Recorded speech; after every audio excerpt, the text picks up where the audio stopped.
Meharika Tiwari. This is our second video and in this video we are going to discuss about the future of Indian agriculture.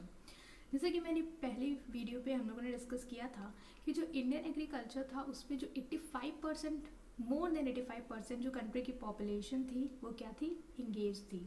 तो हमारे दिमाग में ये चीज़ सबसे पहले एक पिक्चर बन जाती है कि अगर 85% ऑफ कंट्री पॉपुलेशन किसी चीज़ पे किसी सेक्टर में इन्वॉल्व है, इसका मतलब जो उसका प्रोडक्शन होगा या उस सेक्टर की ग्रोथ होगी वो काफ़ी अच्छी होगी।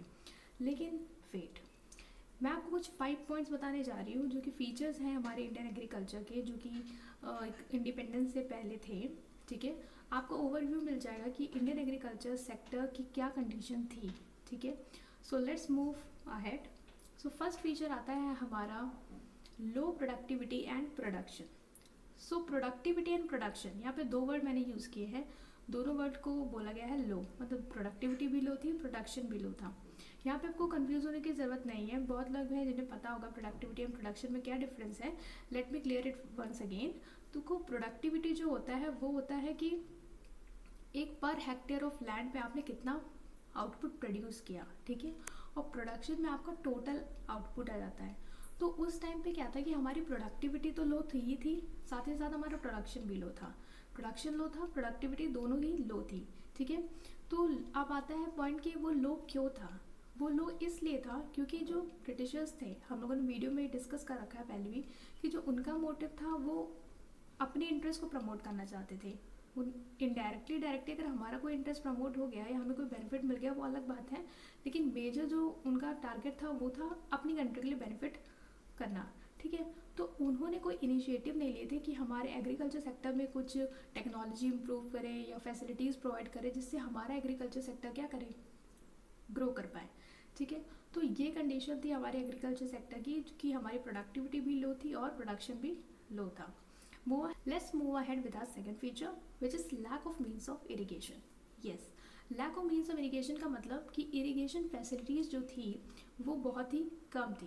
देखो, ब्रिटिशर्स ने कोई भी इनिशिएटिव नहीं लिया कि वो हमारे इरिगेशन फैसिलिटी को इम्प्रूव करें या हमारे लिए इरिगेशन फैसिलिटीज़ को डेवलप करें, उन्होंने कोई इनिशिएटिव नहीं लिया। साथ ही साथ ये भी तुम्हें पता है कि जो हमारे फार्मर थे वो इतने पुअर थे कि वो भी कोई इतना अच्छा इन्वेस्टमेंट नहीं कर सकते थे कि वो अपने लिए इरिगेशन फैसिलिटीज़ को डेवलप कर पाए, ट्यूबवेल्स बना पाए, कैनल्स, इन सारी चीज़ों को अडॉप्ट कर पाए। तो ब्रिटिशर्स ने कोई इनिशिएटिव नहीं लिए और ना ही हमारे फार्मर इतने एबल थे कि उन्होंने कुछ वो कुछ कर पाते। तो हम लोग बेसिकली जो इरिगेशन फैसिलिटी थी उसके लिए हम लोग डिपेंड करते थे रेनफॉल पे। अगर रेनफॉल हुई तो हमारा प्रोडक्शन अच्छा होता था, नहीं हुई तो हमारी सारी फसल क्या हो जाती थी, बर्बाद हो जाती थी। सो इससे आप लोग को क्लियर हो जाएगा कि what you mean by lack of means of. Third feature that is dominance of subsistence farming. Subsistence farming को समझना बहुत ही ज़रूरी है।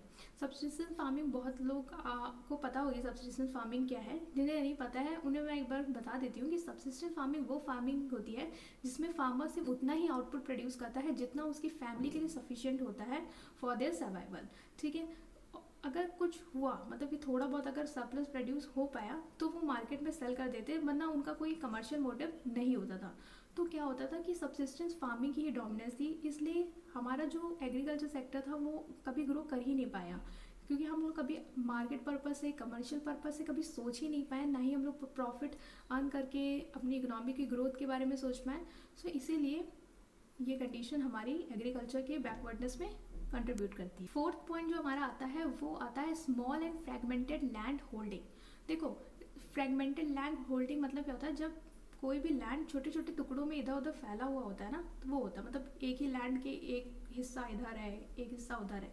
तो क्या होता था, पहले जो फार्मर्स थे उनका आधा लैंड इस जगह पे है तो दूसरा लैंड कहीं बहुत दूरी पे है। ठीक है, मतलब बहुत दूर दूर होते थे उनके लैंड, उनकी ज़मीनें, एक ज़मीन पास में है, दूसरी ज़मीन कहीं और दूर में है, वो तीसरी ज़मीन बहुत दूर पे है। मतलब छोटे छोटे पार्ट्स में उनके जो लैंड था वो फैला हुआ था, स्कैटर था। तो आप खुद सोचो कि मैनेजमेंट में कितनी प्रॉब्लम होती होगी। यहाँ इस ज़मीन का मैनेज किया, फिर गए चल के फिर दूसरी ज़मीन का मैनेज किया, फिर वहाँ पानी चलाया, फिर यहाँ पे मैनेज किया। ये सारी जो इरिगेशन से रिलेटेड जितनी भी एक्टिविटीज़ होती हैं या एग्रीकल्चर से रिलेटेड जो भी एक्टिविटी होती थी वो फार्मर को करने में बहुत ही ज़्यादा क्या होती थी, प्रॉब्लम हो जाती थी। तो इसलिए भी ये एक रीज़न हो गया कि एग्रीकल्चर हमारा क्या था, back ahead with our fifth and last point, that is loss due to huge cost involved. अब इसको समझने के लिए तुम्हें ये समझना ज़रूरी है कि ओनर ऑफ द सॉइल और टिनर ऑफ द सॉइल कौन थे, ठीक है।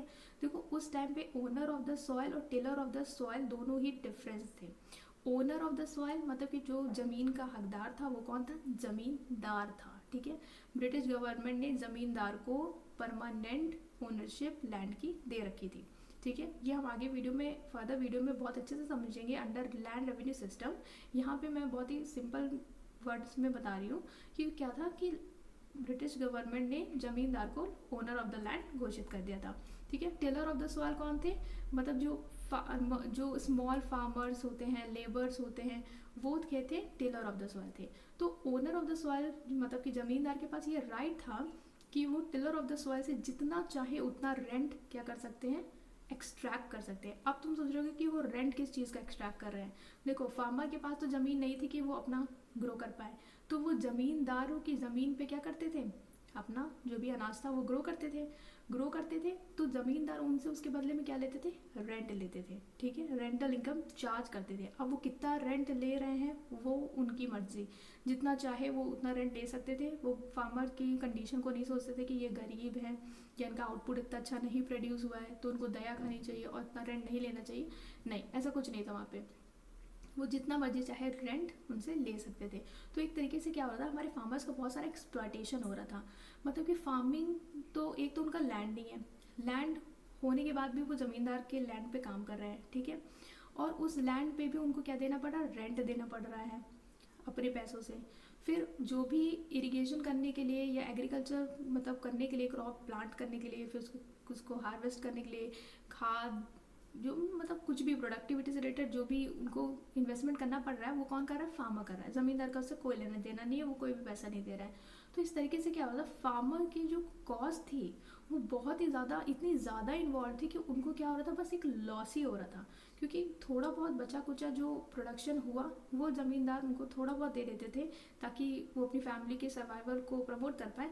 बट आपको क्लियर हो गया होगा कि फीचर ऑफ इंडियन एग्रीकल्चर क्या था। एग्रीकल्चर सेक्टर इन शॉर्ट आप डिफाइन करो तो बैकवर्ड था और स्टैग्नेंट था। स्टैग्नेंट मीन्स की ग्रोथ क्या थी, बहुत ही स्लो थी। और इन 5 फीचर से तुम बिल्कुल डिस्क्राइब कर सकते हो कि एग्रीकल्चर सेक्टर की एग्जैक्ट कंडीशन क्या थी। In next video, we will discuss about the causes or the reason behind the backwardness and stagnation of agriculture. So if you like this video, please press like button and subscribe to my channel. Thank you for watching.